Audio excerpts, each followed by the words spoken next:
ఇటువంటి ఆగామి, సంచిత, ప్రారబ్ధ కర్మ ఫల సంపూరితమైన మన జన్మ యొక్క పూర్వ చరిత్రను తెలుసుకున్నాము.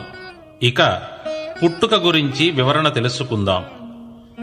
తల్లిదండ్రుల శారీరక సంగమములో పగటివేళ గర్భధారణ జరుగగా జన్మించిన వారు దైవదూషణ చేసేవారు, దరిద్రాన్ని అనుభవించేవారుగా ఉంటారు.